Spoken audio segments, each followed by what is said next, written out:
The sponsor for today's podcast is Repower Daily Electrolytes. Hello, my name is Kieran O'Connor, and this is episode 15 of the Calculated Risks podcast.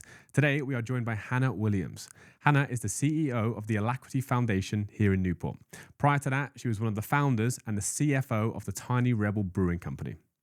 Hello, Hannah. Thank you very much for coming on the podcast. Hello, how are you? I'm very good today. I'm very good. Yeah, a little bit almost late to the podcast because of traffic. Let's get that out there. Apart from that, I'm really good. What about you? I'm always late, so I have zero excuse. And you're on time today. I'm so on time today. That needs to be mentioned, actually. Yes, definitely. Here's a gift from me. Here's a copy of my book. I don't think you've had one of those before. I haven't. You can put that in the Alacrity Foundation office. Someone might pick that up if I'm lucky. And of course, our new sponsor. You've got a bottle there and 8 electrolyte sachets with the different flavours. I cannot wait to try them. I'm keen to know which flavour you like the best. Probably all of them. My kids will probably steal them before I drink them. Oh, yeah. But yeah, I will try them and I will revert back. And I love a bottle, so thank you. Good.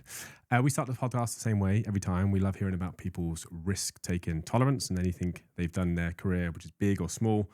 We've had a real mix of answers. So thinking back to your early stages in your career, what was the first risk you took and how did it play out and how did you feel at the time? This is a little one. I'll do the little one first. I suppose the most obvious one is Tiny Rebel. Setting up Tiny Rebel was quite a big risk. You know, we all left our jobs and threw ourselves into it. Naivety because we were a bit young, which is a good thing in hindsight. One of the very first little risks I took was taking a year. I felt it was a big risk at the time. It's insignificant now, which is ridiculous, but it felt huge. Taking a year out before I went to uni. I was going to do biology. I don't know why. Oh, I like the teacher, that's why, stupidly, and then went to university to do accounting and then did my chartered and then that's led to Tiny Rebel. So accountants are usually risk averse. I'm quite risk seeking because I quite like the adrenaline rush from it, the not knowing, the problem solving, trying to do something new. So I suppose that all played out when I was younger. Growing up now, you become a little bit more risk averse naturally, I think, as you get older because you're aware more of bad stuff that could happen when you're younger. You don't really care. I suppose, naive to it and you don't really mind. As you're older, you're a little bit more wiser, so a little bit more cautious, but also that also plays to your experience. And I love business. I love trying new things. I love doing new stuff. I love the buzz of a startup. So I love being part of Alacrity. I suppose that's that in a nutshell, if that answers your question. It does. So that first risk you said was quite big at the time, but it's insignificant now, you said, was taking a gap year from university. I know that we've got some young people watching this, so they may be at that stage as well. So why did it feel such a big risk, to take a year off university? Because I went to school and because I wasn't going straight to university from school, I wasn't allowed to come to any of the assemblies because everyone else is going to university. So I was the only one. It was like the black sheep. And you do feel really outcast and are you making the right decision? I'm really glad I went with gut feeling on it because a lot of my friends went to university for a few months, got into loads of debt and then left and hated it. I really worked out where I wanted to go. I went to Glamorgan because it had the most exemptions from ACCA, which is what I wanted to be chartered. I was able to, this is how geeky I am, able to move all my lectures into 3 days. So I did really long days in university and long evenings, and I'd stay there till about 9 or 10 in the library revising because then I worked the 2 days in an accounting firm. I'm not naturally an A-grade student. I've got to really knuckle down and work hard. So I had to do that just to keep up. And then I loved it. I loved the working environment, so I wanted to do a bit of both. I think that's really important, actually, to do what you want to do. Yeah, because you said you felt a bit of pressure, maybe because all your friends were going as well. Back when I left school, I went to college and I dropped out because I just didn't think it was for me. I went into sales and everything turned out as it was meant to be. But I was the only person that dropped out at the time, and I was thinking, is this the right decision? Am I doing the right thing? But then you taking a year off, by the sounds of it, you found out what you wanted to do. You went back, and it's worked out for you as well. And now a message from our sponsor, Repower Daily Electrolytes. Picture this, you're in the middle of a busy day, work deadlines, family chaos, but without realizing it, your brain is running on empty. Just a 1% drop in hydration can tank your focus, reaction time, even your mood. That's why Repower Daily Electrolytes created the ultimate hydration formula. Packed with the right electrolytes your brain craves. Forget plain water. Level up your energy, sharpen your mind, and feel alive again. Stay sharp, stay strong, and hydrate smarter with Repower Daily Electrolytes. And you can use our code PLACE10 to get 10% off your first order. Yeah, and it was you just got to go with your gut. Everything is supposed to work out the way it happens. So just let it all lie and definitely advice is don't do what everyone else does just because. And I did a lot of that younger. Now I'm 40 next year and I cannot wait because it feels like the happiest decade is going to be my 40s because you learn a lot in your 20s, naivety and a bit of a follow the crowd. Big changes in 30s and then chill out 40s, I think. Yeah, nice. Okay. So what's your risk tolerance like now coming into your 40s? You've obviously worked at Tiny Rebel, now the Alacrity. How do you view taking risks professionally? Calculated risks are good. I always seek advice from lots of people. I like to bounce around ideas all the time.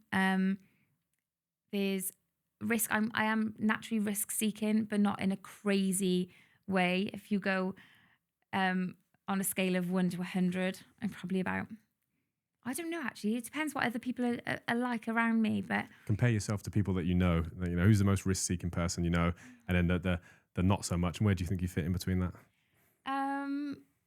Would I throw myself out of a plane? Probably. It's a good measurement. just to try something new. I like trying new stuff, but not without a parachute. You calculate the risk. I guess the only way to look at it. I wouldn't be. I research stuff and look at a plan, and you just again gut feel is hugely important to go with something to go in that could work. That's quite right. Planning. Hannah the planner. I absolutely love a bit of a plan. So coming into business or life, I quite risk seeking, but not crazy. A little bit more reserved now. I've got kids now, so it's a little bit different. Responsibilities and accountability as well. It is, and you do more for them now. But if I wasn't a mum, I think it would be a little bit different. I'd be traveling the world and working and doing all the other stuff that I want to do. Now it's just with 5 kids in tow, so I'm still doing it all, but in a different way. Yeah, you mentioned gut feeling twice there. I think that's really important. But a lot of people aren't sure on following the gut, versus the brain. Do I do this? I know it's the right decision, but people around me aren't doing the same thing or think it's the same. So, any advice for someone who's unsure? Their gut's telling them to do something, but they feel pressured by external factors, whether that's friends, influences around them. Any advice for someone like that? Oh, that's really tough. That is really tough. I don't think nobody can tell you how you feel. That's really important. You feel the way you feel, and that's it. And it took a long time for me to understand that and measure that and really get to grips with it. So go with and stay firm on your decision, because again, nobody can say you're right, wrong, or indifferent if that's how you're feeling. If you've done something wrong, that's a completely different scenario. I go with gut feel because you just know. We spoke a little bit earlier about the book I'm reading, and your brain and your stomach are made of the same matter, which is crazy to think. But that ache you feel in your stomach or the butterflies you feel, that's all very real. So go with it. You instinct knows, and I think what's meant for you won't pass you. Will always happen, and sometimes things are really difficult, and people go through really difficult times, and you really question why on earth that is all happening, but there is a silver lining and it's meant to be on the other side. I'm a massive believer in that. It's a lovely answer. I like that. I like that. So I'd love to get into the Tiny Rebel early days, but before that, I'm not aware, so it'd be great for other people to be aware, and me. Talk to me about the time between you graduating from university and then starting Tiny Rebel, if there was anything in between. Oh yeah. So left university. I met my ex-husband Gaz in the final year of my uni, and I started working for an accounting firm. Then I was made redundant actually. I went and worked for a PR company and I was made redundant. And that was really tough. But that, in hindsight, felt a bit crap on the first day. And then you build this resilience up, and it actually made you a million times better person. So I'm actually really, in hindsight, glad it happened. So that was really, that little bit was tough. well, 2 weeks later, I had another job. So I actually said to the recruitment company, any chance I can have another 2 weeks off, please? Because I wanted my month off. I was being paid for a month anyway, and I was painting the house and doing stuff and just having a bit of time. So I went and worked for a company called Atradius in Cardiff Bay. And that was, it was just not the environment I enjoyed.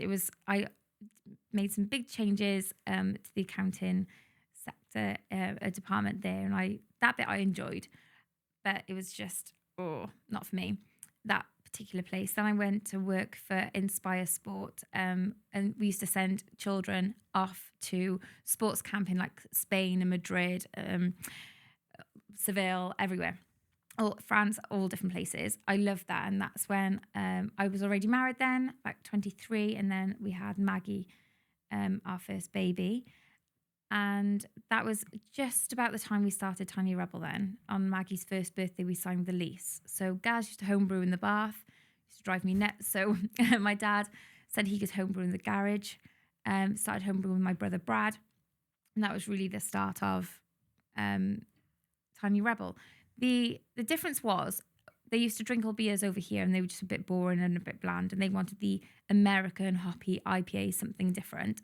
I wasn't a beer drinker. That bit I didn't know, but the numbers and the forecast was my bag that I absolutely loved. So, I had a baby on my boob and I was just doing all forecasts on maternity leave and P&Ls and everything. And we couldn't get bank funding because we didn't put a marketing budget in. But this is going back 15 years. So at that time, there was just social media was just starting, so it actually worked really well for us to hit the curve there. And yeah, I suppose the rest is history. So before we go into Tiny Rebel, those 3 or 4 jobs that you had beforehand. I always like to ask about like people management and any managers that you had which had a good influence or maybe a not so good influence. Is there any sort of skills or lessons you took from those 3 to 4 jobs into starting Tiny Rebel from the people that you were around? Oh, everyone. I always try and take things from everyone I'm with, even if it's a coffee or this. I'll take stuff from. I'm like a sponge. I want to learn all the time. I'm a big advocate for personal development. What you don't know, you don't know. So there was quite a few of them, even in Freshwater where I was made redundant. I'm still friendly with lots of the people I worked with, and I see, well, especially 3 of the girls I see all the time. There was a few not even just managers, people in different departments I really learned from. So I was in the finance department, but I learned a lot from the digital side or the PR side, which made overall a massive difference to my experience and career. It's funny how the different areas in the business, even if they're not management, have an influence on you by just being around them. Yeah. And you carry that with you throughout your career then. Yeah, definitely. I'd always look up to. There was one guy, actually, I was doing the accounts for. So Freshwater had a few different offices, and there was one in Leeds, and he ran the Leeds office. And I remember going up on the train and going through all the accounts with him. I like to keep things really simple, like very clear, so people understand it, because accounts can be quite daunting on times. So I just had a coffee. We went through a few. I gave him ideas for cost saving, what we could do to drive a bit more revenue, all those sorts of things. I had lovely feedback from him after that meeting, and an amazing 2-page letter. I think I've still got it, actually. They went to the director saying she shouldn't be the person being made redundant. But I was last in, first out, so I understand the business rationale. And I've had to make people redundant before, and it's not nice, but it's never personal. It was always about the business at the time. And it is destined for something different. And it is a huge, huge silver lining. We had that on the podcast last week, maybe the week before, with Julian, who started Voltric. And he actually started Voltric the day he found out he was becoming redundant. And he signed up on Company's House, I think, throughout that redundancy. So, hindsight is the word that we keep using. But it's funny when you look back at all these things which were huge in the moment are actually worked out in your favour and were meant to happen. Absolutely. Oh, I'm a huge believer in that. One door closes, another one opens, and also, but you've got to be around to find opportunities. You've got to be out meeting people. They don't just fall into your lap. You've got to be looking for them, and you've got to be willing, open to receive them as well. You really have. Absolutely, 100%. So did you always think that, or did you ever think that you would be part of like a startup to scale up to, where Tiny Rebel got to? Did you have in your mind that, I'm going to start a business or join a business at infancy stage and grow it to where it got to? I honestly, I just don't think I thought about it. It was just fun. That is the only way I can describe the first few years, were just fun. It was growing. It was a big challenge, but you took those challenges head on, and felt like there was no barriers in place. We'd put a forecast together, a 3-year forecast. We'd achieved it in 8 months, and we all sat at the Celtic like, what the hell? It was just this journey, and it was just the only way I can describe it is fun. It was from start to finish. What do you want to do? We'd make decisions over the dinner table with a gin in the evenings, going, oh, we're going to do this tomorrow, and off we'd go and do it, We didn't have much red tape, so it was really fluid. Big decisions are made. Again, sometimes they weren't even calculated. We didn't sit and work out a P&L for it. We'd go, oh, we want to do that. Okay, let's go and do it, So it was never really, at that time, when we were so small, about the bottom line. It was good that the numbers were flowing in as we wanted them to, but it was also on the back of everything we were doing to drive the business that was then, the numbers were just there. So when you say the numbers were flowing in, it sounds like a great journey where it was mostly uphill or increasing. I'm sure there were some ups and downs. How were you gaining so much traction, and how were you selling so many cans and beers and how much of that, so much volume? Some of it was right place, right time. And my dad thought it would be better if we had a pub portfolio to put the beers in, and we thought his experience has been invaluable, so we thought that was the route to go down. Actually, we didn't really need that. It was a different route. The route to market was going to be different for us. That was Brad and Gaz's bag, really. That was them driving sales. We brought in then a couple of consultants to chat to us because we were so novice. We just didn't have a clue. But naivety was brilliant for us because we just went in and just, do you want some beer? One of the first brews, I remember the guys couldn't sell it. And rather than discount it, it was a difficult choice then. We binned it. Now an accountant would be like, don't bin it, discount it, get the revenue back in. The idea was we will never discount the brand because that'll take you down from being a premium brand. So we binned it. Wrote it off and started again. But what it did was put a bit of fire in our bellies to go, well, we're never doing that again. So work harder, work harder next time. Yeah. And you learn from all those little lessons. I suppose they felt huge at the time, but they're little now, but it's ingrained a real big learning in us. We were going to get a van, and my dad was like, don't get a second-hand van, get a new van. You want to drive around really proud in something that's going to be reliable, not where you're on the side of the road fixing it every 5 minutes. It's those little things of experience. And even now, I've got people around me that I call them mentors. They have no idea they're my mentors. I just call them every now and again, and I'm bouncing around ideas or queries, or just I want to just chat to them because you just take something away from every conversation. And these are people that I hugely admire. Yeah, I think that's a very good idea. I've got people like that close to me as well. It's not an official mentorship thing, but we meet for dinner. We might have a phone call, maybe even just a WhatsApp communication, but it's invaluable what they know with, 10, 20 years more experience, and it's so helpful. Oh, it's so true. So helpful. It's your network, and I've read it somewhere. Your network is your net worth, and that's so true. It's the people around you can really open doors and help you and just give you advice. And it's just, sometimes it's not just that, because they learn from you as well. I think it's so important. Have good people around you. It elevates you. It's true. Definitely. I'm very aware of Tiny Rebel, obviously, but I'm just thinking now, some people might not be aware of the brand to the extent that I am, or like the founding team. So who was the original team, like from day one or month one? And how would you describe Tiny Rebel as a business in the early days? So the founding team, I guess there was a few of us in Brad, Gaz, my dad, myself. We'd sit in my dad's kitchen going through business plans, ideas. The boys would brew on the weekend. They'd give out beers with tasting notes, and people would go and score them. I think they did that for about 2 years. It was a labour of love. It was just doing something different, and I think that's what the brand did.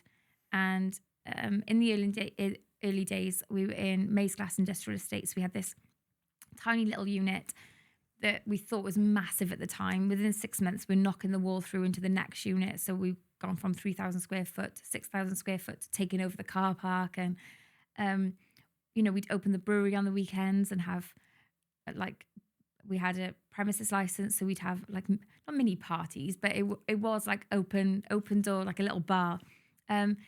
Genuinely was just fun. The opportunity came up for the Westgate Street bar.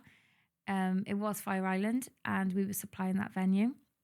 And the opportunity came up to take it on, and we did. It was a little bit early. Again, risk seeking though. It was either then or never. And that really changed the business for us. We called it Urban Tap House initially. But we went in, and within 6 weeks did all the work in it and opened up, and it was one of the I think one of the proudest parts of my career was I loved it, absolutely loved it. Just walking through the door thinking, oh, that's quite cool. We own a bar now, apparently. This is us. What a good feeling. Yeah. So you talk about like a great journey in the early years. It sounds like it was going from strength to strength. When was the time, maybe from a financial perspective, from your eyes, where you saw the business, you saw the numbers, and you were like, hang on, we're really taking off now. Was there a pivotal moment which you thought, this is it? Yeah, there was a couple. It goes in stages. It wasn't just one for us, I don't think. It was a couple. It was widening the team, bringing in different team members were key. Big players as well, changing the structure of the business. We went from, do we stay small and niche and craft at that time, or do we go into supermarkets? And I personally struggled with getting that into my head, as I'd enjoyed what it was. So to really escalate it, I had to really work on this beast is going to change now, and how do we do that, and do we even want that? And there was a lot of conversations with, do we want it to go to that level? Do we want to keep it quite small? I was massively on the fence for a long time, if I'm really honest. But it just opened more opportunities, and we did a load more really fun stuff at the time. And I wouldn't change any of it. Not a single part of the journey, none of it.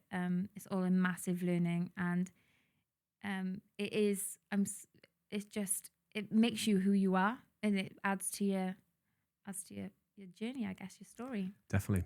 You're probably familiar with the term product market fit, with where you work now, particularly from a tech perspective. You go out, you speak to the customers, you almost solve their problems for them, and you would adjust the product to kind of suit them. You can do our elevator pitch. That's perfect. That's exactly what we do. Yeah, we'll think about that one. I see Tiny Rebel as a bit of a trailblazer, right? Because the branding is different. Mm-hmm. Was there ever a point where you were speaking to customers and saying, like, what do you like about us? What do you like about the brand? Or was it just like, this is our branding, this is us? It sort of stood out from the crowd, I guess. Yeah. We found it because my brother came home from America, and he had a business card that he'd made, found a design online, and Brad really liked it. So found out who the designer was, and she was living in Canada, but her parents were from Swindon. So we went and met her one day on the M4. This sounds so weird. In a hotel. Just all got on really well. She was brilliant. She completely got the concept. And then that's where the beer came from, the design of the beer. So it was very different. It was all hand drawn. That was her design. That was her style. She just got it. Brad's very creative. That's not really my bag. I couldn't sit there and put the colours or the design or the ideas together for that. But I just know what I like. Yeah, it's a different world from accounting, right? It's very difficult to be a great accountant and a great marketer as well. They're just two different worlds. There's two completely different worlds. And I love learning about the different parts of how it all works together. I love seeing businesses because they all work as cogs. You couldn't take out marketing and the rest of the businesses flourish. You need every bit of it to work together. And the more efficiently it works together, the more successful that business is, and understanding each other as well, because sometimes you don't want to put a marketing budget in, or you can't initially see the return on investment. But what that does is further down the line, it isn't tangible, but you can feel the effects, even maybe 12 months, 24 months down the line. So it's all the graft that you see it maybe a longer time after. Yeah, in situations like that, communication is very important, right? Yeah, absolutely. Those situations break down when there is no communication people assume that different areas of the business know better or should get more budget, but open communication always helps, I find. Yeah, that's so true. And constant talking, but not so much red tape. You know, Quick decision making. yeah, quick decision making. Listening to each other to understand, you know, what's overall good for the business. Are you still on the path of what you wanted to achieve?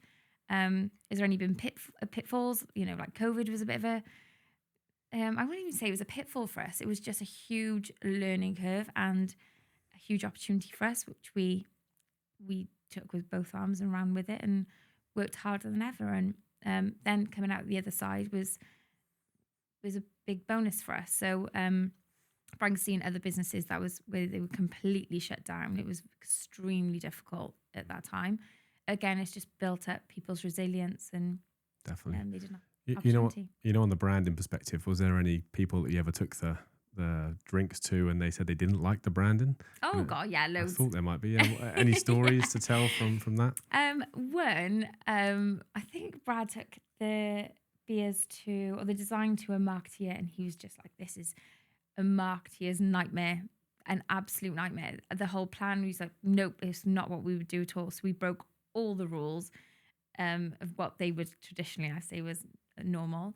But again, gut feel just felt right, and it just felt like we just did what we wanted to do, I guess. And that for a business, we were solving a problem because we were creating something different in the market. You know, you had brains there, but there was nothing too similar to what we were doing. In different, not even in different sectors, but in different locations, you know, you had Beavertown, Camden. They were sort of starting to make waves in London, but nothing in Wales. It was so we were quite different. But then the big pinnacle change was when we built the brewery in Rogerstone. That was a hell of a moment. You don't sit back even sometimes and just go, "God, we actually did all of that." You're in it. You're in this washing machine of like, what's next, without stopping and looking back and going, "Wow, that's pretty cool." Well, that leads me on to my next question, actually. I was going to say, what facilities do you have or have you had over that 12-year period that you were there? I know the brewery in Newport, I had my football Christmas party there with nice. Sam Holdsworth. Oh, yeah, you know Sam. Yeah. He's one of my best friends. So I worked with Sam in Inspire Sport. Yeah, he knows you very well. Yeah, he speaks highly of you. That was maybe 3 or 4 years ago now, and I went down there and it was so good for Newport, this place. I was like, wow, it's like your brewery, the food is good. I was like, this is such a cool place. I'm not aware of anywhere else that you've got or have had. So what journey have you been on with setting up facilities and any that's closed down as well? Yeah, so that building was a disused trolley factory. We'd been looking for a location.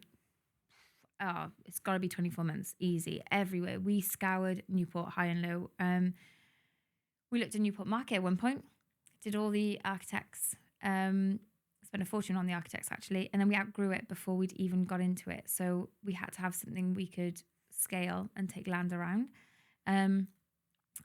So we went to this, we drove up, and I'll never forget it. My dad was like, "Yeah, I can see it." And I looked at it, I was like, I really can't. I cannot visage this at all. It was just a mess. There was dead pigeons everywhere, papers thrown everywhere. There was furniture put all over the place. I just could not see it. Full of asbestos.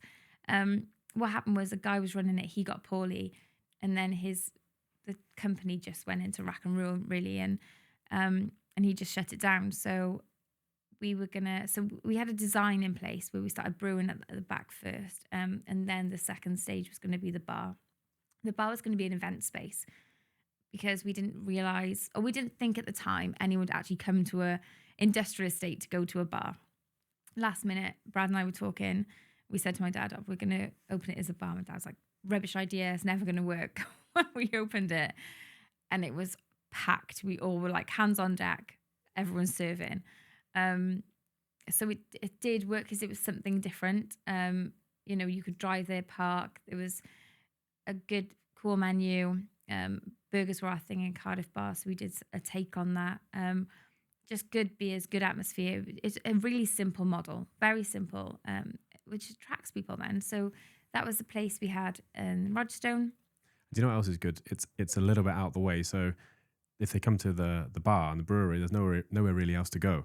they just stay there for the whole night because it's not exactly in Newport City Centre. You know, they'd have to Yeah. get a taxi out or maybe drive away. So once they're there for the night. And And when you've I got went, it was them. so busy, Yeah, so yeah. busy. So it's good in that respect. And it's just a different area to be in. You're looking into a brewery, and there's a romance to that. There's a huge love of people looking at manufacturing facilities or something different around rather than just being in a bar. It created a different feel, and it's a cool space. It's a really cool space. And is there anywhere else at the minute, which is Tiny Rebels, you know, Cardiff or Newport, and they have a physical premise?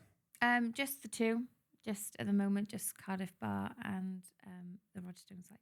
What a great story. Coming towards the end of your time at Tiny Rebel then, so when did you realise, you know, maybe I want to start looking at something else? And, you know, how was that as a time for you? I sat on a couple of boards. I was just interested in what was going on in Newport, so I sat on the Newport Economic Board. This was just before COVID. I sat on that board. Met Simon Gibson, and then we just stayed in touch. We just got on. He's probably the polar opposite to me, but I suppose like the yin and yang effect. You just get on really well. I admire his knowledge is incredible. His connections are insane.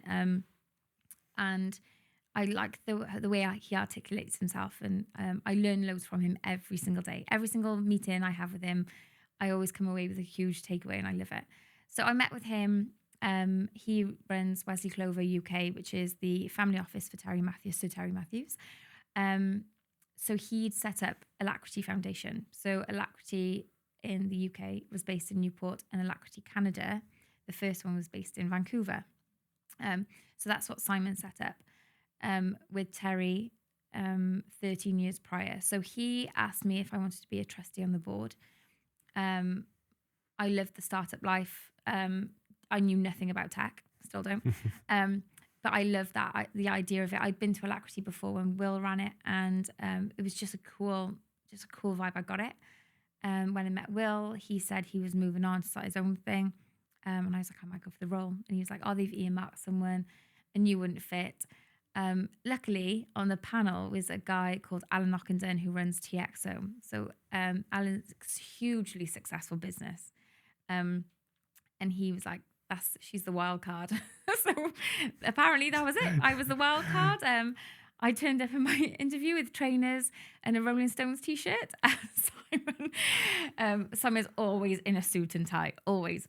Was like, oh God. And I got the gig, which was lovely. And I still knew nothing about tech, still don't. But I didn't need to, because I knew business. I knew I could give something to the teams that would be different to get them funded, to get in the bigger strategic plan of it is create a big tech ecosystem in Newport.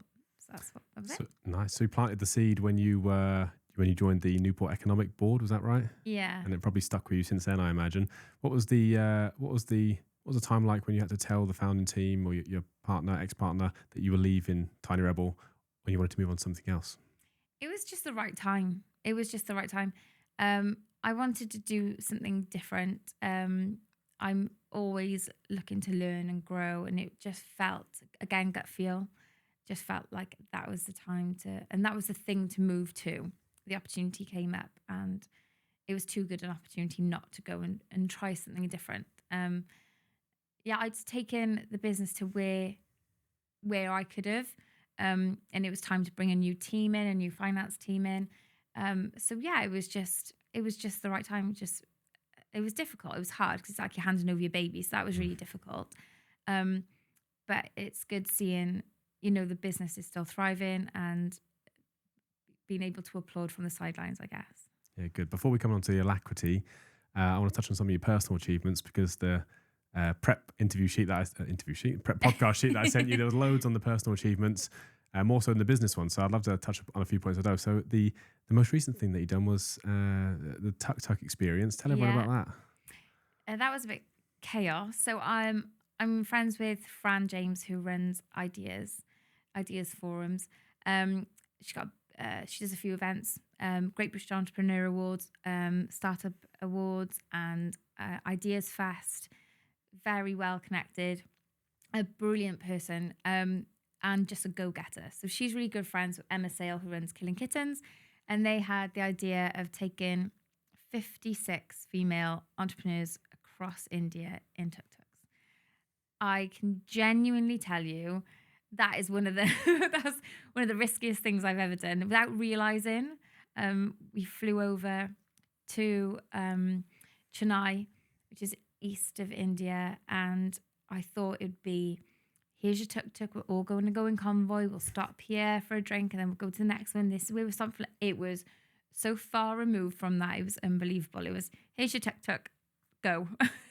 There's your map, see you at the next stop. And the roads in India are mental, like nothing I've ever known. So we're on the first day practicing around, it was like a go-kart centre. And I thought, oh, I can just get used to this. And, you know, you've got your dipstick to measure your petrol. You've got to mix your oil. You've got a huge lever to rev the engine. Right, I got this down. Never have I known anything like it when you're on the roads. It was utter carnage. But the roads are carnage. And they likened it to if you're going down a river and river rafting, you just flow in. You just flow into each other. So you think you see crashes all the time. You just didn't. Because it just worked. Just works. Yeah. They all beep like lunatics, but it's never to be like over here, you're beeping because you're pissed off with someone. You're beeping because you're just letting them know you're there. Just to raise awareness. Yeah, and it's just, it does take you a few days to get used to that. But I've never met people quite so amazingly kind, generous, humble in my life. Unbelievably, a totally different culture. And how long was this trek across India? It was 2 weeks. 2 full weeks on a tuk-tuk. We weren't 2 weeks on a tuk-tuk. I think we were 7 days on the tuk-tuk. I cried all the way on the plane on the way over because I just thought, what am I doing? Really miss my kids. I've never been away from them for 2 weeks before. So I really, like, mentally that broke me a little bit. But when I was there, that was my job. The mission was to get across India and and not die. So we did it. And I've never felt so elated at the end, but also sad because I'd met so many amazing people. And you go through this trauma and you are absolutely bonded for life. And you just open up in a different way when you have conversations, and you learn a lot about yourself. You learn a lot about other people. You learn a lot about how you deal with people in really extremely stressful situations and how you keep you calm. Goes so far outside your comfort zone, right? Oh, you're not used to making decisions in that scenario with the people around. So you learn just as much as yourself about as the new friends that you made as well. Absolutely. And I was with Bex, who's got Eve Ashley Bridal, and Shaq, who is commercial director for Old Walls. And we never argued, luckily, between the three of us. Never, not once did we have a crossword. With other tuk-tuks, I think they found it a little bit more stressful because it was your adrenaline's through the roof. It's something completely different. But the first day we got there, we went to visit the school of what we were raising money for. And you just knew what you were doing was all completely worth it. And the pain of each day, of the dread when you'd wake up going, I got to go on that bloody tuk-tuk now for 12 hours. Oh, God, you'd just be quiet at breakfast going, you didn't even want to eat because the fear of getting on that tuk-tuk again was unbelievable. But I would absolutely implore anyone to do it. Just if you really want to take yourself so far out of your comfort zone, that would do it. That'll make you grow as a person. Definitely, yeah. Did I notice that you've run a marathon as well, or are due to run a marathon? Yeah, I've did a marathon. I did the first Newport marathon years ago. Yeah. So that was good. I ran with one of the mums at school, Keely. Mile 3. I didn't really do much. In fact, I did one training run for it. So didn't do much training for it. I had a couple of glasses of wine the night before. But I'm very much like, mind over matter with those things. So you just keep your head going and you can get through anything. So we did I think it's 26.4 miles. Keely's knee went in the first 3 miles. So I took my strap off my knee, put it on hers. I put loads of ibuprofen gel on there, kept dosing her up with tablets and tried to keep her distracted. So I asked her all about her like she'd been married years, but all about her wedding, all about her honeymoon. So I knew how much she adored her husband. So I thought I'm just going to get you to think about and talk about stuff you absolutely love for 4 hours. Did it work? It did. We finished it, and it was unbelievable. Was it as hard as you expected? Yeah, but it's when you see people cheering you as you're running around. It's just another thing you've just ticked off your bucket list, And I've got a scar right there where my bra strap rubbed me, and I took my top off after, and there's just blood coming down.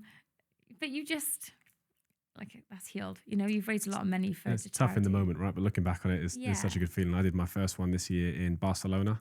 In nice. March, and the support was incredible. Like every corner of every road, there was people, bands, DJs, and it was such a good feeling. And it hurt. Like the last 35 to 45k. Yeah. Last 6-7 miles, pretty tough, but such a good feeling after. It is, yeah. Barcelona's a nice place. I mean, very nice. Newport. I think I just did it because I love Newport. I'm a huge advocate for Newport, and it just felt like the right thing to do to run the first Newport Marathon. I can't explain it. I think I just signed up to it off the whim. I have no idea. Didn't even think about it. I didn't even think about it. And Effie, my youngest baby, was only a few months old, but just thought I'll just go with it anyway. Just do your best. Yeah.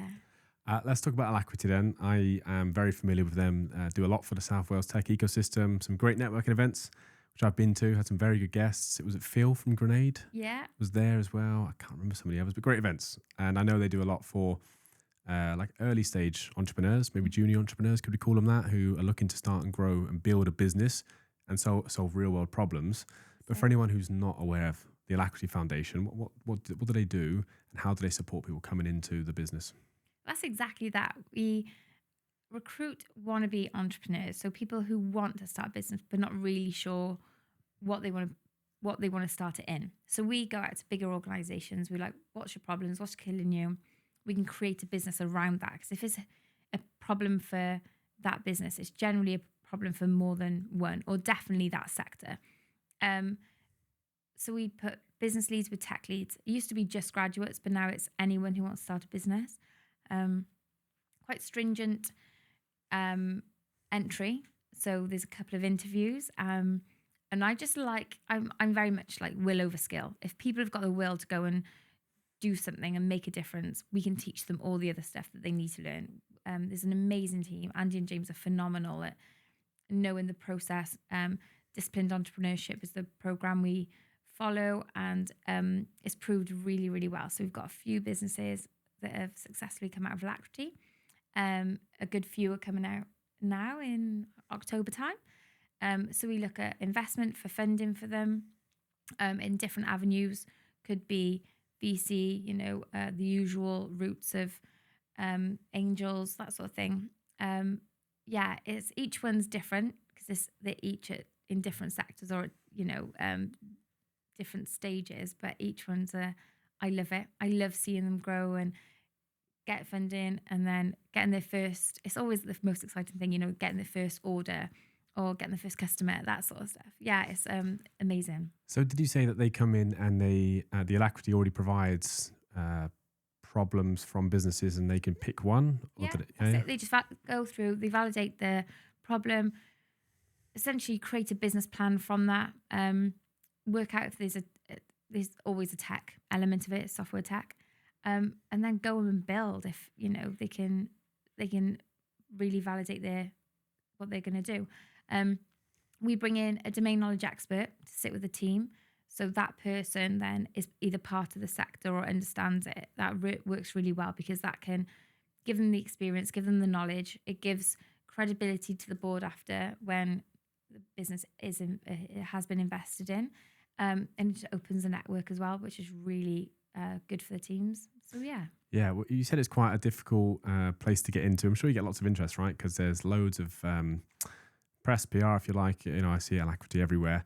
What sort of skills do the people, when you're interviewing them or bringing them into the business, what sort of skills are you looking for them to have? Like, what does a good entrepreneur look like? Oh gosh, that's interesting. A good entrepreneur. Most entrepreneurs I know are quite bonkers, absolutely nuts, quite fearless. It's just someone who wants to do. You can just feel it. You can feel it from it. It's something they want to do. No one's going to have all the answers, and even some of the most renowned entrepreneurs don't have all the answers. They're still learning continuously. They've got a good idea of themselves, and their skills, their strengths and weaknesses are hugely important. So we can work on both sides. And it's just their drive. It's just their attitude towards wanting to do something. The techies, they've got to have an element of code level, so they know, they at least know what they're talking about and what they're doing. But also, again, it's having that drive, and it's really important them working together, because you could have people that are absolutely brilliant, but they are like this, and there's zero communication. So they need to be very open to working together, very understanding. Yeah, there's a huge tick box list. Yeah, definitely. Yeah. Two values that I think are really important for either entrepreneurs or people coming into like a smaller business as either like a founding person, maybe even a Alacrity example, when they come in and they're like the founder and the executive team: urgency and curiosity. I think if I see those two in people, when I'm hiring for my business or whenever we hire for businesses, those two things people always do well. If they got that naturally, the rest is normally, you can either teach or they pick it up, but those two are really important for me. If you had to say values, what would you say? Oh, interesting. They're two really good ones. Really good.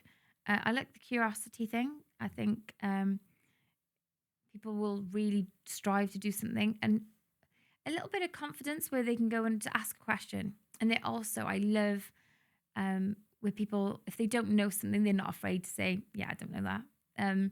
I went weirdly paddleboarding the other day with Lucy Cohen. So Lucy owns Mazuma. Absolutely love her. And she was in a meeting the other day, and someone just basically came out with, don't really know the answer to that. And she turned around, she's like, yeah, exactly that. They're not going to sit there and create up something they think they know. They're just very honest, and it takes a lot of confidence and experience to get to that level.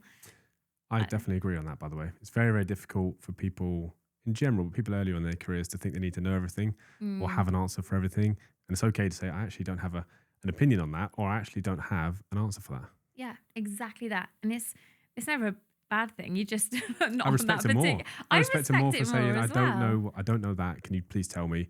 It's much better than someone pretending to know something. Yeah. I like natural problem solvers, That's people who really look at stuff and they just want to, that's a big thing for us, because you're solving a problem in market. So you're looking at doing something different. You've got to have a passion for what you're learning and what you're doing. I didn't necessarily have a passion for beer. I had a passion for business and seeing this brand grow. So definitely a brand person over that just one product. Problem solving is great. That would have been my number 3. Oh, really? You can take that one. Yeah, that's number 1. I've got 2 people in the business now. I've got a few people around me, and I always tell them, if there's a problem, that's fine. That's not the problem. The problem is if they come to me with the problem without a solution. I'd much rather them come to me and say, hey, here's the problem. We can either do X or Y. That's what I think is best, rather than say, here's the problem. Can you fix it? Yeah. And it's really important to come with solutions. It's probably the same in the Alacrity world. When they're trying to solve problems, is how many solutions can we find? What can we do? What do we need to do to solve it? Yeah. And I love people asking for help, or asking for ideas, or asking just for a coffee to bounce stuff around, and that goes a long way then, because it shows that they're interested and they're going to constantly learn, and they're just like a sponge to go, what's next, Definitely. So let's imagine I'm a graduate or a person coming to, has been approved through the Alacrity Foundation program. What would my first few months look like? So if you're a business lead, you're going to come in and do a couple of weeks workshop, like with the team, firstly getting to know everyone who's on the cohort with you. Then you'll get given test problems, but we're trying to speed up this process now. So where the whole program used to be 15 months pre me joining, it's now 12 months. But also they need to get investment. Before they had an investment pot guaranteed. So that investment bit has really changed the structure of the program. It takes about 6 months to get there. There's a lot of due diligence. A lot of pitches. You've got to find the right fit of people. You've got to find do all your business plan, the forecasts, as well as building this thing, building the business, and also getting to know your co-founders. I grew up with my co-founders, so I knew them. You know how to communicate with each other. You know when to dial it down. You know what you can challenge on, that sort of stuff. You can give honest feedback. It's all those little differences. It's really trying to throw them together and blend them as quick as possible. And you know, or you can see the ones that gravitate towards each other naturally. They generally just will start to fit as a business. They then go through the process of validating what they're going to do, doing a lot of market research, a lot to really test it, if it's going to work. At that point, then I think the techies come in and they start looking at how they're going to actually build this thing. They get a lot of mentoring support, which we're extremely lucky. We've got some phenomenal mentors, a lot of people that have exited their business and they just want to give back their time, which is invaluable. A lot of amazing, I keep calling them techies, but coders who know exactly what they're doing, and they can also see pitfalls or opportunities in that as well. So it's speedball that into 6 months and then move on to the investment stage, which is what they're at now. So they're constantly pitching to investors. There's a lot of money fleshing around, but I like the idea of smart money. So angels coming in, they've got a background in Lumen's just been, for one of our businesses, have just been fundraised, and they have an incredible angel investor, Daryl, who then sits on their board, opens networks, and also just they're learning all the time. There's a lot of rigor there, the governance, the structure of their board meetings. It just preps them for scale and sale further down the line. And Daryl's a great guy. He's coming on the podcast in 2 weeks, I think. Oh, he's a brilliant guy. Very, very helpful guy as well. Learnt loads. When we met before, he was telling me all his lessons that he's picked up. So for him to sit on the board of an early stage company like that, it really is invaluable, as you said. Oh, absolutely. And his story is going to be, his journey is incredible. So yeah, I'm really looking forward to hearing that, actually. He's brilliant. Definitely. You mentioned there's been some success stories with companies that have come out of Alacrity. I'm aware of a couple, actually. If you could think back to them as individuals and how they gelled, what did they do differently to get that success when maybe a different company didn't achieve that level of success? Was there anything you noticed in them? Some just naturally just didn't gel. They couldn't get the product across the line, and you're in a really time sensitive environment, because we pay people to go through the program. So there's a stipend every month they receive. So they're essentially being paid to start up a business. We didn't have that in the early days of Tiny Rebel. You were doing the evenings and weekends. It is the dream. Yeah. So it's a huge opportunity. So sometimes it's timing. It really is. Sometimes it's the people just can't gel. Sometimes it's their personal development. Sometimes it is the product. Sometimes it's the sector. There could be a million different factors. It's like any business. It's some place, right place, right time. Unpredictable, complex, time, all these things. You don't know what curveballs are going to be thrown at you. You need to stay current, ahead of the market. You need to really look at opportunities that come your way, because it can all flip very, very quickly. And the ones who have done really, really well, who have come out and are still going, raised money, maybe even raised again, anything that you can look back on to them as a business or as individuals, why were they successful? What did they do well? Each all personally are completely different. One of the businesses now are trading globally, which they're doing phenomenally well. So they're all different. So that's talkative. They've integrated AI now into their platform, so they're ahead of the game. They're widening their network. They're using their network as well of the people who are linked to the business. That's a really key thing to do. As people, I think they always, all of them are mostly wanting to learn. I think open to opportunities. Oh, I don't know. That's a really difficult question. I'm trying to think of other entrepreneurs that I know. just the gut and the drive of doing something or seeing a niche in the market. Yeah. Yeah. I think it's great work that Alacrity do. You know, I know many of the people that have come through the program and set up a business and done well, or maybe not done so well, and they've all said that they've learnt loads Yeah. and were really supported on the journey. So I think it's so good for South Wales. What's the long-term vision for the Alacrity? You know, is there any plans coming up in the next couple of months, couple of years maybe, that people can be excited about? Yes.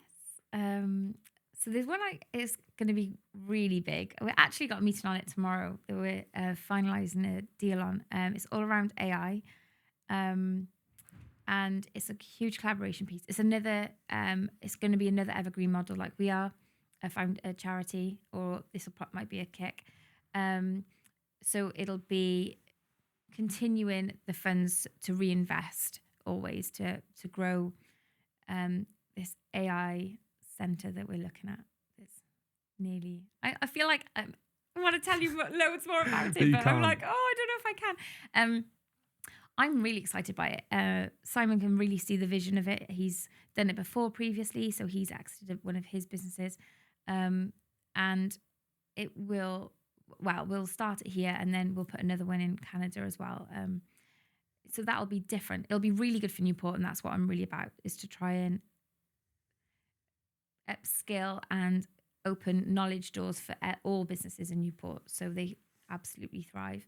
You're teasing us there, the AI centre. I know. I'll have to tell you about it when I see a business social. And it's just going to events like that. You mentioned the business social before. I love that. I really learn a lot from people that have been there and done it, and also they've scaled quickly. They've had a huge amount of pitfalls, but also it's really nice getting different entrepreneurs from different areas to come to Newport, and we wouldn't normally see. You know, like you said, Paul Richardson was incredible. Oh, Gymshark, that was the other guy. Paul from Gymshark. Phil from Grenade. Yeah, they're incredible. I thought in Newport, you know, Phil from Grenade come down and went to both of those, and you learn so much. You'd never get access to people like that really elsewhere.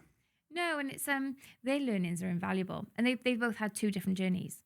Same with Ellie from Clano. Same with Jo Dalton, who she's an investor, so she came from corporate banking. She's an investor now, so she's set up a business with Anthony Joshua.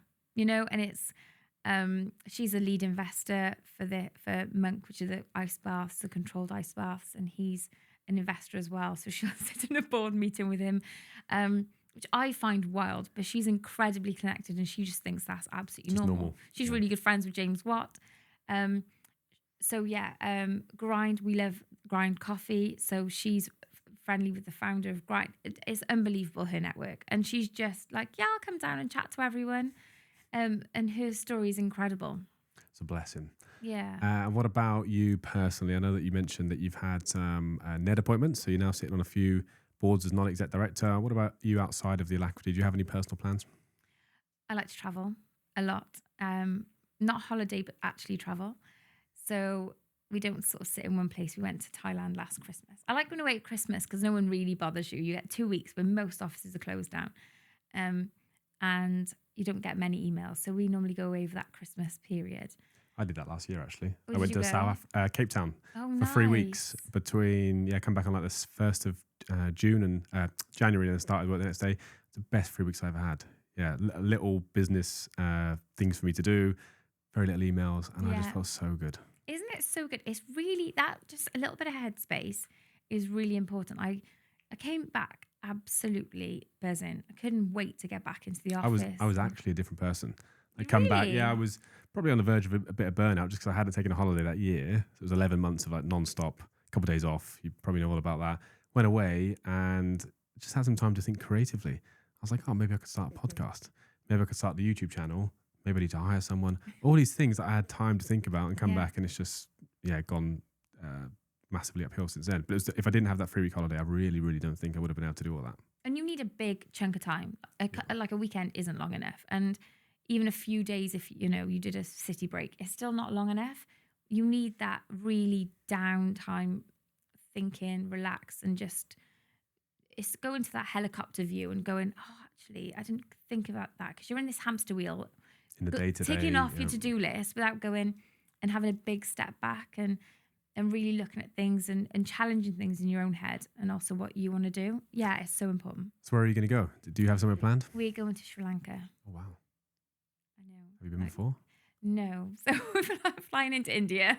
And I was like, I'm never going back to India after seeing those tuk-tuks. Oh, God. So we're going to Sri Lanka. Yeah. And so we just move around different places. So we did it with Thailand. We didn't stay in one place. We did Bangkok, then up to Chiang Mai, then down to Koh Samui, and we travelled around Koh Samui 3 weeks. Then we did Singapore on the way back. So it's just lovely. And the kids are just used to like packing up their stuff and on to the next thing. They know they don't go to a hotel, sit all-inclusive buffet with us. It's very much like a travelling holiday. But I really want them to see the world, experience different cultures. It's not just about the food. It's just going and taking them out of their comfort zone, which it really does. And it makes them a little bit more worldly for when they're older, I think. I'm hoping so anyway. I agree. Right, let's end on 2 or 3 questions then. So thinking back to your whole career, what's the best advice that you ever had, which you still use to this day? Because I know you said you've been around a lot of great people. What's the best bit of advice you've had? What's meant for you won't pass you. Because even in times where you think things are quite dark and difficult and there's you absolutely don't see a light, you just take a breath and take a moment. Nothing horrendous is going to happen in 24 hours if you don't make a decision. So just wait when you're ready on your own time. And it'll work out as it's meant to. Absolutely. Completely convinced of it. Good. Best or favourite book you've read or listened? I know you spoke highly about the one off camera. You could choose that one if you like, but yeah, best book. Oh, I got 3. Okay, come on, let's hear them. I was recommended to by Phil Dawes. Phil was the CFO of Gymshark, and I was CFO of Tiny Rebel at the time, and I wanted to really know about what his role was like, how it compared to mine in a totally different sector. There was 0 competition there. Phil was so nice. I went and met him in Gymshark headquarters, and we just became friends, stayed friends. He's a phenomenal guy, absolutely phenomenal. He recommended a book to me, and I loved it. It was called Legend, and it's about the South Africa rugby team and how they... the New Zealand rugby team, and how they took principles of running a team into business, and it's brilliant. No one's ever recommended that one, so I'm going to look at that one after. That one, and Never Split the Difference was Chris brilliant. Voss, yeah, great book. Yeah, really good. Listened and read that one as well. And what was the third? The third is the one I'm doing now, reading now, that Andrew Jenkins recommends to me, The Dose Effect. Dose Effect, about dopamine and all the other oxytocin, varieties. serotonin and endorphins. Yeah, Nice. Really interesting. 3 very good recommendations then. Yeah, cool. And the Alacrity, I'm sure lots of people will be watching this and you might take a look after. When's the next cohort and how do people apply? Oh, next cohort's in October. Just drop us an email on our website, and it's as simple as that, really, and we'll get in touch. For a tough interview process. Yeah. Not too tough. It's all about will over skill. Oh, that's another one, will over skill. Yeah. I took that one in as well. Yeah. Well, thank you very much for coming on the podcast. I've really enjoyed it today. Me. I appreciate your time. Same, loved it. Thank you. And that's the end of the podcast with Hannah. What an inspiring journey she's had, both at the Tiny Rebel Brewing Company and the Alacrity Foundation. Lots of examples of determination and resilience throughout her career. If you're interested in joining the next cohort for the Alacrity Foundation, please make sure you go visit their website and sign up for a tough interview process. And please don't forget to like, comment, and subscribe, and tune in for next week's episode.